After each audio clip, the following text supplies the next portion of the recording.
सटतिला एकादशी व्रत कथा। एक समय नारद जी ने भगवान श्री विष्णु से यही प्रश्न किया था और भगवान ने जो सटतिला एकादशी का महात्म्य नारद जी से कहा था वो मैं तुमसे कहता हूँ।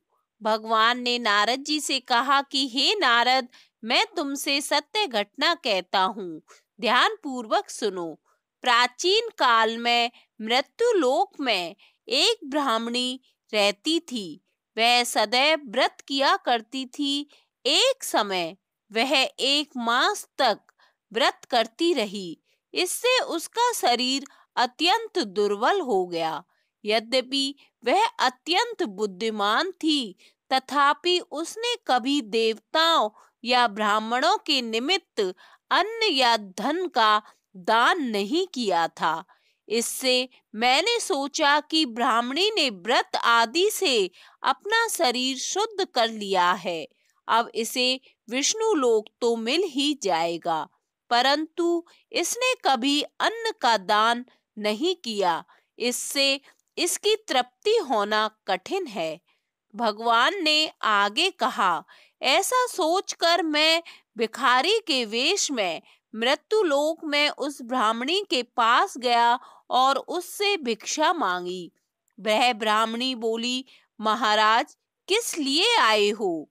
मैंने कहा, मुझे भिक्षा चाहिए। इस पर उसने एक मिट्टी का डेला मेरे भिक्षा पात्र में डाल दिया। मैं उसे लेकर स्वर्ग में लौट आया। कुछ समय बाद ब्राह्मणी भी शरीर त्याग कर स्वर्ग में आ गई। उस ब्राह्मणी को मिट्टी का दान करने से स्वर्ग में सुंदर महल मिला, परंतु उसने अपने घर को अन्न आदि सभी सामग्रियों से शून्य पाया। घबराकर वह मेरे पास आई और कहने लगी कि भगवान, मैंने अनेक व्रत आदि से आपकी पूजा की, परंतु फिर भी मेरा घर अन्न आदि सभी वस्तुओं से शून्य है। इसका क्या कारण है? इस पर मैंने कहा, पहले तुम अपने घर जाओ, देव स्त्रियां आएंगी तुम्हें देखने के लिए।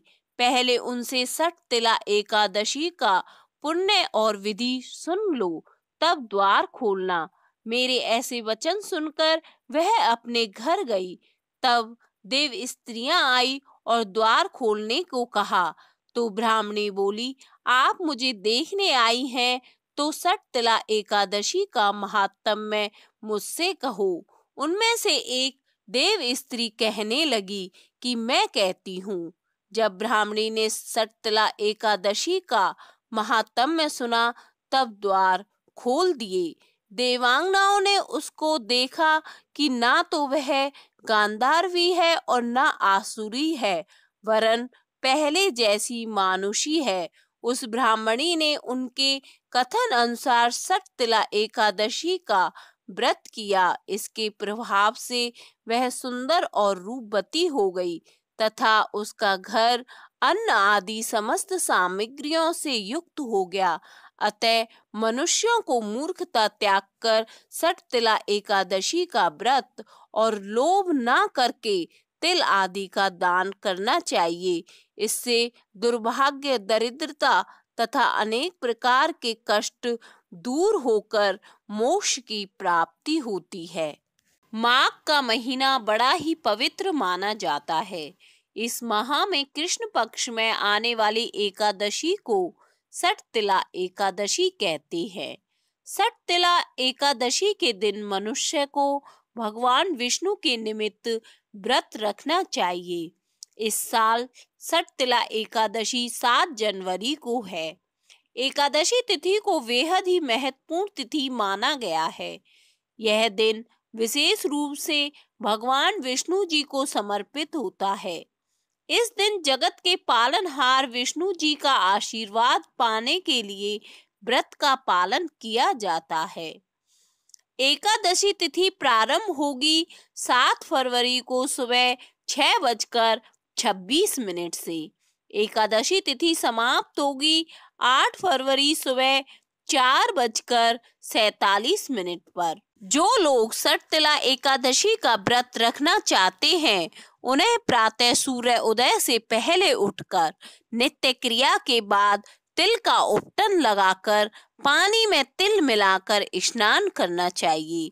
इसके बाद भगवान श्री कृष्ण को तिल का प्रसाद अर्पित करें और तिल से ही हवन करें। इस एकादशी के व्रत में तिल का दान करना उत्तम बताया गया है।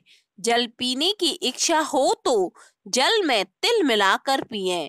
जो लोग व्रत नहीं कर सकते उनके लिए जितना संभव हो तिल का उपयोग करें। तिल खाएं, तिल मिलाकर पानी पिएं, तिल का उपटन लगाकर स्नान करें और तिल का दान करें। अगर इतना सब कुछ करना संभव नहीं हो तो सिर्फ तिल का उच्चारण ही करें, तब भी पाप कर्मों के अशुभ प्रभाव में कमी आएगी। सटतिला एकादशी के दिन काली गाय और तिल के दान का विशेष ही महत्व है। मान्यताओं के अनुसार सटतिला एकादशी के दिन व्यक्ति अगर तिल का प्रयोग 6 प्रकार से करे तो पाप कर्मों से मुक्त होकर हजारों वर्षों तक परलोक में सुख भोग कर प्राप्त करता है। इस दिन साधक को प्रातः काल स्नान करके भगवान विष्णु की पूजा करनी चाहिए। भगवान विष्णु को तिल और उड़द मिश्रित खिचड़ी का भोग लगाना चाहिए। पृथ्वी पर कर्म से ही हमारे पाप और पुण्य का लेखा जोखा होता है। श्री कृष्ण ने कहा है कि संसार में कोई भी जीव एक पल भी कर्म किए बिना नहीं रह सकता। इसलिए जाने अनजाने कभी ना कभी हम सभी पाप कर्म कर बैठते हैं और पाप कर्मों से मुक्ति के लिए भी कर्म करना पड़ता है। शास्त्रों में कई ऐसे उपाय यानी कि कर्म बताए गए हैं जिनसे पाप कर्मों के प्रभाव से मुक्ति मिल सकती है। ऐसा ही एक कर्म है माघ मास की कृष्ण पक्ष की एकादशी का व्रत। इस एकादशी को सटतिला एकादशी के नाम से जाना जाता है। अपने नाम के अनुसार इस एकादशी में 6 प्रकार से तिल का उपयोग करना श्रेष्ठ बताया गया है। सटतिला एकादशी पर पूजा के बाद यज्ञ में तिल की आहुति दी जाती है। सटतिला एकादशी सर्दी के मौसम के समापन की सूचक होती है। यही कारण है कि इस एकादशी में तिल के सेवन, दान और इस्तेमाल को वरीयता दी जाती है। दरअसल तिल की तासीर गर्म मानी जाती है, ऐसे में इसका इस्तेमाल फायदेमंद होता है। इसके अलावा लोग सटतिला एकादशी पर तिल का तिलक भी लगाते हैं और श्राद्ध और तर्पण में भी तिल का इस्तेमाल करते हैं।